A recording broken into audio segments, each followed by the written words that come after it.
राम राम दोस्तों इंडिया की तीसरी बैठक 31 अगस्त और 1 सितंबर को होने की चर्चा है, लेकिन जिस तरह से कांग्रेस और क्षेत्रीय दलों के बीच आम सहमति ना के बराबर है, उससे विपक्ष एकजुट होकर चुनाव लड़ेगा यह कहना बहुत मुश्किल है, क्योंकि दिल्ली में कांग्रेस और आप पार्टी ने साफ कर दिया कि वे दोनों ही 700 सीटों पर चुनाव लड़ेंगे। तो बंगाल में वामपंथी दलों को लगता है कि अगर उन्होंने पूरे पश्चिम बंगाल को ममता दीदी के हवाले कर दिया तो वहां उनका रहा सहा जनाधार भी खत्म हो जाएगा। केरल में भी कांग्रेस और वामपंथी दल आमने सामने चुनाव लड़ते हैं तो वहां भी मुमकिन नहीं है। एलडीएफ और यूडीएफ अब आमने सामने हैं। बिहार में भी तकरार है, तो कैसे अलग अलग राज्यों में विपक्ष आपस में लड़ रहा है, इस वीडियो में हम इसी बात पर चर्चा करेंगे। दोस्तों वीडियो बहुत इंटरेस्टिंग होने वाली है, हमारे साथ आगे बने रहिए और इससे पहले मेरे चैनल को सब्सक्राइब जरूर कर दीजिएगा, साथ में बेल आइकन बटन भी प्रेस कर लीजिएगा। दोस्तों मालूम चल रहा है कि राहुल गांधी के लिए कहा गया है भाई बड़ा घटिया है, तो उधर केजरीवाल के लिए किसी ने कहा वह मक्कार है। ममता बनर्जी को कहा गया कि वो हत्यारन है। अब कांग्रेस पार्टी को कोई कह रहा है कि कांग्रेस पार्टी भ्रष्ट है। तो ये गोल गोल जलेबियां जो बन रही हैं वह अब किसके पेट में जाएंगी?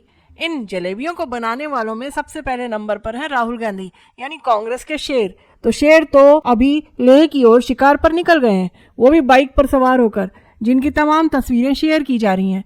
उन तस्वीरों के साथ हिमाचल प्रदेश में हुए हादसों में मौत की नींद सो चुके 300 लोगों की कहानियां भी लोग देख रहे हैं, लेकिन कांग्रेस के शेर को वो नहीं दिखाई दी। जो मणिपुर को लेकर दहाड़ रहे थे, उन्होंने एक बार भी हिमाचल के लोगों तक पहुंचने की जहमत नहीं उठाई। खैर, यह शेर राजनीति के लिए फिट नहीं है, सब जानते हैं। और राहुल गांधी की तो अलग ही समस्या है, वो इस तरह से देश को लीड करेंगे, ये जनता को समझना जरूरी है। अब 2 नंबर पर बैठे दिल्ली के आधे मालिक 2 दिन पहले कांग्रेस पार्टी ने कहा कि हम 7 सीटों के लिए तैयारी करेंगे, तो यह सुनकर आम आदमी पार्टी ने कह दिया हम भी 7 सीटों के लिए लड़ेंगे। जय बोलो गठबंधन की। इसी के साथ केजरीवाल पहुंचे छत्तीसगढ़, तो कुछ दिनों से एक्टिव हुए और उन्हें गीदड़ से भी कमतर बताने वाले संदीप दीक्षित फिर मीडिया के सामने आए और उन्होंने कहा यह हम लोगों के साथ अंदर तो दूसरे तरीके से बात करता है, बाहर पब्लिक में कुछ और बात करता है, इसलिए यह मक्कार है, मक्कार। उन्होंने कहा यह अपना भ्रष्टाचार को छुपाने के लिए अधिकार खोज रहा है, अनएथिकल डिमांड्स कर रहा है। अब सेकंड पोजीशन वाले केजरीवाल भी कहाँ पीछे रहने वाले। उन्होंने छत्तीसगढ़ की जनसभा में कह दिया कि हम छत्तीसगढ़ में भ्रष्टाचार खत्म करने आए हैं, जिसकी उन्होंने गारंटी भी दी थी। केजरीवाल को वैसे भी गारंटी देने में कोई डर नहीं लगता, क्योंकि उनकी जीभ जिस चमड़े से बनी है वो स्पेशल चमड़ा है। तीसरे नंबर पर बैठी केरल में कांग्रेस के अलायंस एलडीएफ, जिसके फाइनेंस मिनिस्टर ने राहुल गांधी के लिए कहा बहुत घटिया राजनीति करते हैं, तो हो गया गठबंधन। और डॉट डॉट ग्रुप वाले, क्या आपको इस देश की जनता के माथे पर बेवकूफ लिखा दिखता है? दिल्ली में लड़ो तुम, पंजाब में लड़ो तुम, छत्तीसगढ़ में लड़ो तुम, और मुंबई में जाकर एक साथ हाथ उठाकर एकता का राग अलापोगे तुम और ताल ठोक कर बोलोगे हम मोदी को हरा देंगे। बड़े दिलेर हो भाई आप लोग। कैसी दिलेरी से हम पब्लिक को बेवकूफ बनाकर वोट लेने का जुगाड़ किया है तुम सब ने। तो अब चौथे नंबर पर है जेएनयू की फोटोकॉपी बंगाल की जादवपुर यूनिवर्सिटी, जहां यूनिवर्सिटी में एक बच्चे की मौत होने पर कुछ लोगों की गिरफ्तारी भी हुई, उसको लेकर भी बवाल चल रहा है। वहां लेफ्टिस्टों का बोलबाला है, तो वहां सीताराम येचुरी की पार्टी के वामपंथी लोग प्रोटेस्ट कर रहे हैं ममता बनर्जी के खिलाफ, और अभी इन्हीं येचुरी के साथ फोटो खिंचवाएंगी ममता दीदी। ये लोग मुंबई पहुंचकर ये सब करेंगे। इसका मतलब है कि कार्यकर्ताओं की जान आपके लिए कुछ नहीं। लॉ एंड ऑर्डर भाड़ में चला जाए, लॉ एंड ऑर्डर खत्म हो जाए, कोई दिक्कत नहीं, आपको अपनी राजनीति चिपकानी है। इन्हीं ममता दीदी को अधीर रंजन चौधरी ने हत्यारन और आतंकवादी भी कहा था, लेकिन अब दीदी और राहुल बाबा साथ हैं।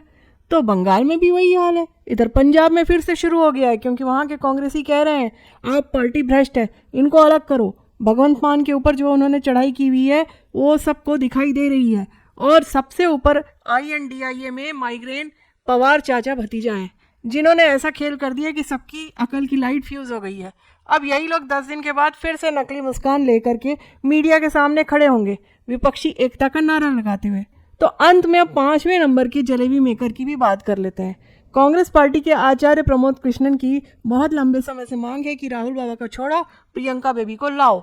अब तो उन्होंने कमर ही कस ली है, इसलिए हाल ही में उन्होंने कह दिया देखिए अगर राहुल गांधी प्रधानमंत्री नहीं बनना चाहते तो प्रियंका वाड्रा को प्रधानमंत्री का चेहरा बना देना चाहिए।